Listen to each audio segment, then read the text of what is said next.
Hey everyone, it's Synth Designer back again with another video. Today I wanted to look at how to pick the right sounds for your Chillsynth drums. Now this won't be a sound design video or anything like that, but I just wanted to go through my thought process when I pick the sounds and how I manipulate them to fit the mix. Hopefully you'll get an idea of kind of the right sounds to pick at the end of this, and just how to manipulate them a little bit with some basic EQ and other effects to make them fit your songs. This is not a definitive list of drum types that you can use for Chillsynth, but I really feel like these are some good tips to get you started. The only thing is you'll need some sort of basic samples out there, and the better sounds you have, the better it will sound in the end and fit your mix. However, there's so many different stock sounds that you can use as well, and I'm going to show you just what kind of sounds you can pick to really get that Chillsynth sound. I'm going to show you a few examples, so let's get started right away. This is from one of my tracks, and I'm just going to play you this pattern.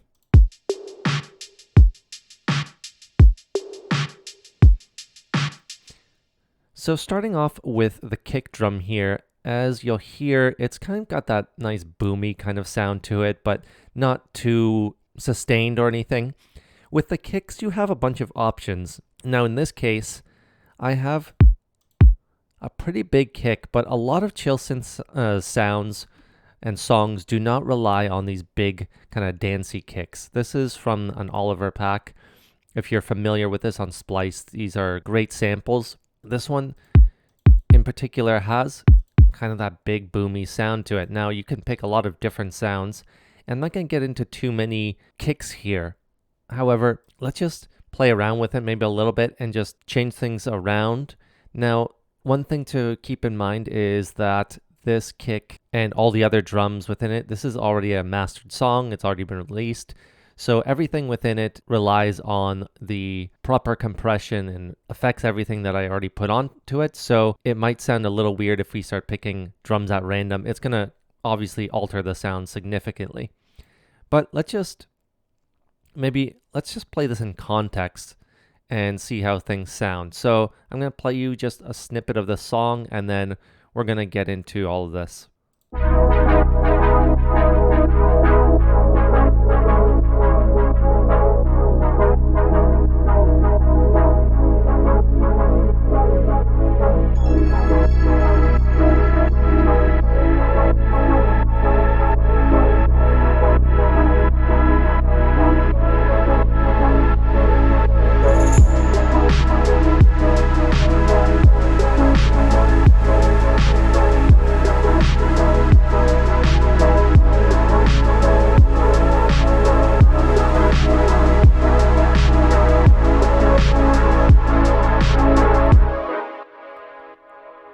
So as you can hear, that kick in particular really stands out as kind of that big boomy sound to it. And I mean boomy in a good way. If I were to replace it here with something a lot smaller, as you can hear, all of these are going to be nice samples. But this one in particular, kind of an R&B type of sound. So let's play that and see how it sounds.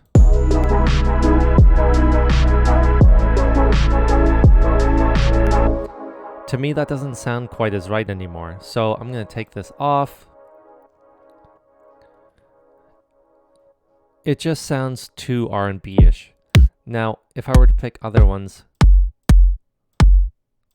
this one is a huge kind of sustained one. Let's hear how this sounds. Yeah, that just takes up too much space. To me, it's just too big and too sustained.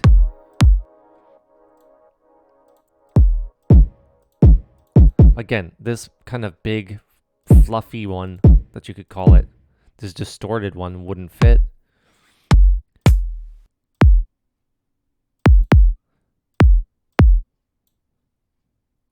This one here, this is kind of like a very dancey kind of techno feel to it.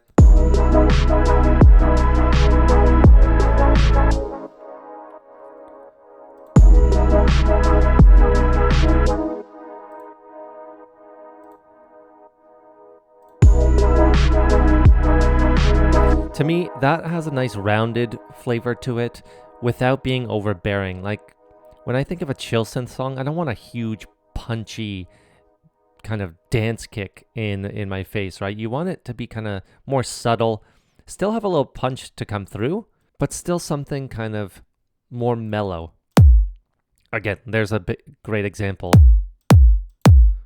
As you can imagine, that really wouldn't fit in as well. So when you're picking your sounds, I like to go with something a little bit more mellow, still something of quality. So you want a quality sample, but not something that's really sustained in your face, distorted. Nothing too kind of high end either. This is missing a lot of that low end. Although this might work in certain contexts. I've heard this type of sound used before, so let's just hear it, maybe for the sake of our own ears.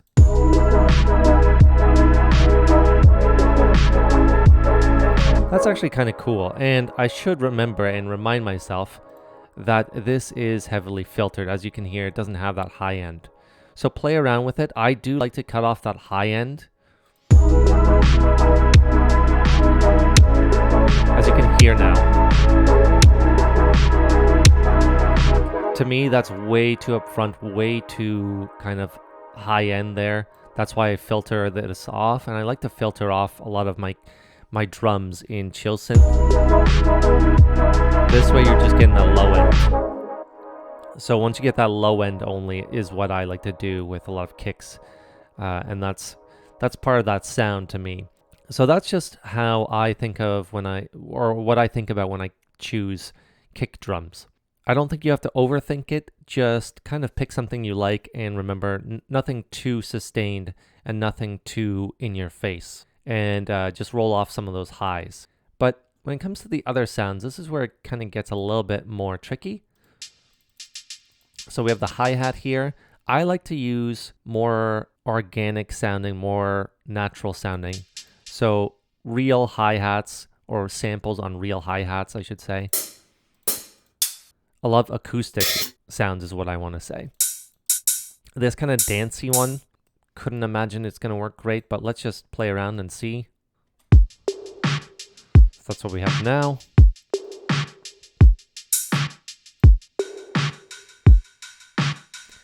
That to me just sounds way too dancey. And first off, let's just go into and look at the effects. As you can imagine, again, I roll off those highs, roll off the lows because they're not needed because of a hi-hat. If I were to turn the highs back up, not much of a chill sound anymore. Again, so rolling off those highs is really important. And I have kickstart on here to give us that bounce.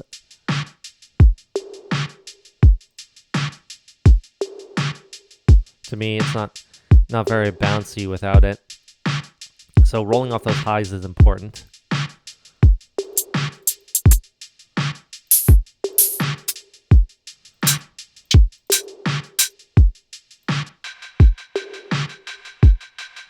Again, that sounds a little bit too drum machine-like. I don't like using ones based off of drum machines. There's a time and place for those. But I really like just having a nice kind of semi-sustained hi-hat. You can also use shakers, of course. Shakers come in different contexts.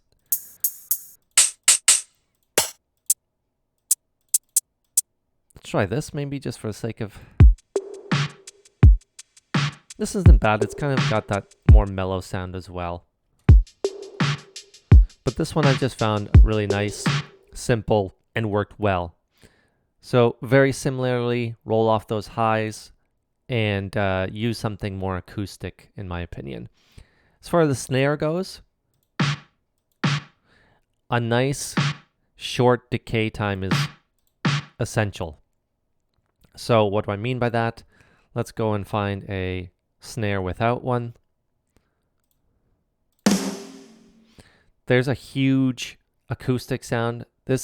In this case, I don't like to use acoustic sounds, which sounds kind of weird. But this one is perfect to me. Got nice punchiness to it. Very short. That one is, in my opinion, way too big. And it will cause a lot of mud in the mix. That could potentially work. Same with that one. Depends how you mix it, of course. So let's just put these in, like these kind of 70s disco ones.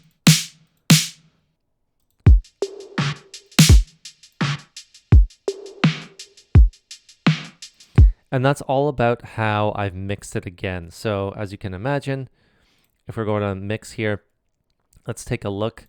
Again, roll off those highs. To me, you don't need the highs for those kinds of things. It'll still stand out nicely. There's reverb on this, and it depends how I usually mix things, but I'll show you in a different example how I like to mix my drums differently. In this case, I really just added them to the channel because just felt it worked fine. But I oftentimes like to create a mix bus for my drums and then get them all on the same type of reverb or delay, and I'll show you that in another example. But again, here we have this very specific type of filter, and that's just to get those highs out of the way. And again, so to reiterate, just remember to get something kind of short. And again, nothing too kind of hip hop styled. This one would be a little bit too long. That might work. That might work.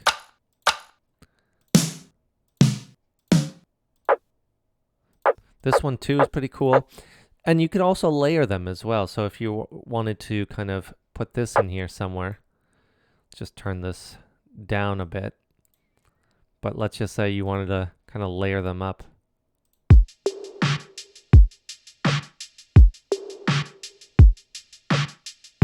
And that would add kind of an interesting effect as well. So those are just a few little tips there. Here's another example of another drum pattern for a Chillsynth song. It goes a little bit like this.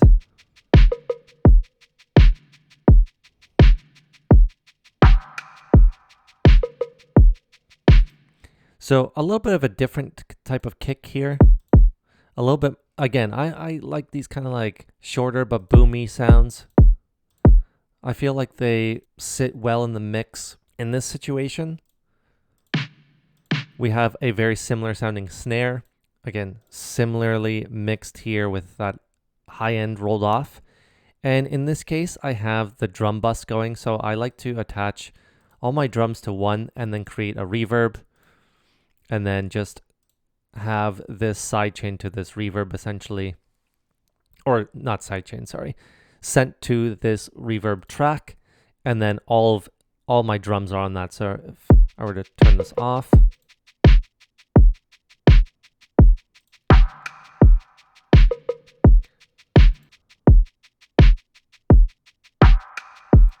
you could hear it's just adding that little bit of reverb for everything. Just a little bit, not too much, and not enough to be affecting the mix a ton, which is an important thing. This case as well, I have those shakers I mentioned, and it's got that that bounce to it again, the shaker with kickstart here. So shakers or hi-hats, you can add kickstart or any of your sidechain plugins that you like to really make sure it comes through with that nice bounce to it. Last thing I want to mention in this song and in the previous example that you saw is just these little kind of percussive additions. We have this and cowbell. Just simple little additions. I had this one as well. This extra snare for a little bit more ambient sound. So it just adds a little bit. Feel free to add just whatever kind of percussive elements you want. I find that it really helps just add a little bit more interesting dynamics to it. It's very simple, but adds just a nice kind of interesting dynamic to the whole sound, rather than it being just a straight 4 on the floor with a kick and snare and a hi-hat or a shaker. There's no real rules here. I like to use kind of cowbells. Again, can't stress this enough. Just take off those highs. You don't want those highs coming in unless you specifically want them for a reason, but I like to take off those highs to make sure everything has that kind of mellow, chill sound to it. But that's it. Those are my Chillsynth drum tips for you. on how to pick the right sounds and some of the ways I manipulate them to fit the mix. Let me know down in the comments what you would like to see for Chillsynth drum sounds. Does this kind of answer some of your questions out there? Or do you feel like there's other parts of the Chillsynth drum repertoire that I need to mention as well? Hopefully you all like this video, and I'll see you all next time.